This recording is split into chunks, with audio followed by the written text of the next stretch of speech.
Chapter 4. Vivid details of the sacrifice. The unerring accuracy of the priests is notable. A savage orgy. A description of the temple and its waterworks. I have given you this description of the presence because I thought it was necessary. The next point in the narrative is an account of our journey to Eleazar, but I will, first of all, give you a description of the whole country. When we arrived in the land of the Jews, we saw the city situated in the middle of the whole of Judea on the top of a mountain of considerable altitude. On the summit, the temple had been built in all its splendor. It was surrounded by 3 walls more than 70 cubits high, and in length and breadth, corresponding to the structure of the edifice. All the buildings were characterized by a magnificence and costliness quite unprecedented. It was obvious that no expense had been spared on the door and the fastenings, which connected it with the doorposts, and the stability of the lintel.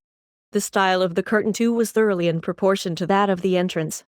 Its fabric, owing to the draught of wind, was in perpetual motion, and as this motion was communicated from the bottom and the curtain bulged out to its highest extent, it afforded a pleasant spectacle from which a man could scarcely tear himself away.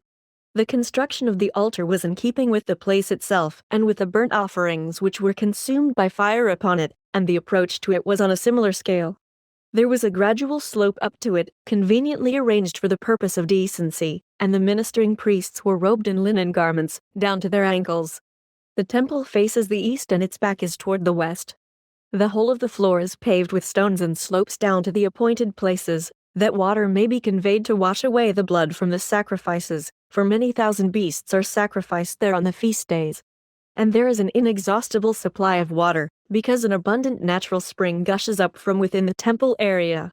There are moreover wonderful and indescribable cisterns underground, as they pointed out to me, at a distance of 5 furlongs all round the site of the temple, and each of them has countless pipes so that the different streams converge together. And all these were fastened with lead at the bottom and at the side walls, and over them, a great quantity of plaster had been spread, and every part of the work had been most carefully carried out. There are many openings for water at the base of the altar, which are invisible to all except to those who are engaged in the ministration, so that all the blood of the sacrifices which is collected in great quantities is washed away in the twinkling of an eye. Such is my opinion with regard to the character of the reservoirs, and I will now show you how it was confirmed. They led me more than 4 furlongs outside the city and bade me peer down towards a certain spot and listen to the noise that was made by the meeting of the waters, so that the great size of the reservoirs became manifest to me, as has already been pointed out. The ministration of the priests is in every way unsurpassed both for its physical endurance and for its orderly and silent service. For they all work spontaneously, though it entails much painful exertion, and each one has a special task allotted to him. The service is carried on without interruption. Some provide the wood, others the oil, others the fine wheat flour, others the spices, others again bring the pieces of flesh for the burnt offering, exhibiting a wonderful degree of strength. For they take up with both hands the limbs of a calf, each of them weighing more than 2 talents, and throw them with each hand in a wonderful way onto the high place of the altar, and never misplacing them on the proper spot. In the same way, the pieces of the sheep and also of the goats are wonderful both for their weight and their fatness. For those whose business it is, always select the beasts which are without blemish and especially fat, and thus the sacrifice which I have described is carried out. There is a special place set apart for them to rest in, where those who are relieved from duty sit.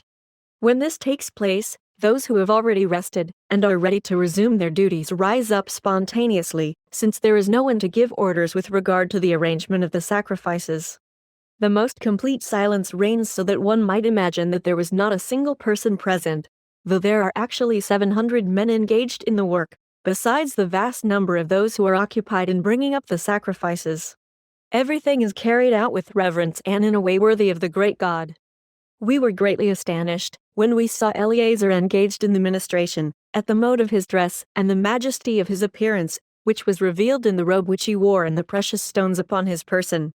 There were golden bells upon the garment which reached down to his feet, giving forth a peculiar kind of melody, and on both sides of them, there were pomegranates with variegated flowers of a wonderful hue. He was girded with a girdle of conspicuous beauty, woven in the most beautiful colors. On his breast he wore the oracle of God, as it is called, on which 12 stones, of different kinds, were inset, fastened together with gold, containing the names of the leaders of the tribes, according to the original order. each one flashing forth in an indescribable way its own particular color. On his head he wore a tiara, as it is called, and upon this in the middle of his forehead an inimitable turban, the royal diadem full of glory with the name of God inscribed in sacred letters on a plate of gold, having been judged worthy to wear these emblems in the ministrations.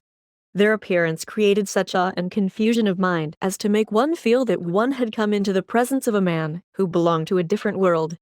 I am convinced that anyone who takes part in the spectacle which I have described will be filled with astonishment and indescribable wonder, and be profoundly affected in his mind at the thought of the sanctity which is attached to each detail of the service. But in order that we might gain complete information, we ascended to the summit of the neighboring citadel and looked around us. It is situated in a very lofty spot, and is fortified with many towers, which have been built up to the very top, of immense stones, with the object, as we were informed, of guarding the temple precincts, so that if there were an attack, or an insurrection or an onslaught of the enemy, no one would be able to force an entrance within the walls that surround the temple. On the towers of the citadel engines of war were placed on different kinds of machines, and the position was much higher than the circle of walls which I have mentioned. The towers were guarded too by most trusty men, who had given the utmost proof of their loyalty to their country. These men were never allowed to leave the citadel, except on feast days and then only in detachments, nor did they permit any stranger to enter it. They were also very careful when any command came from the chief officer to admit any visitors to inspect the place, as our own experience taught us. They were very reluctant to admit us, though we were but two unarmed men, to view the offering of the sacrifices. And they asserted that they were bound by an oath when the trust was committed to them, for they had all sworn and were bound to carry out the oath sacredly to the letter, that though they were 500 in number, they would not permit more than 5 men to enter at one time. The citadel was the special protection of the temple, and its founder had fortified it so strongly that it might efficiently protect it.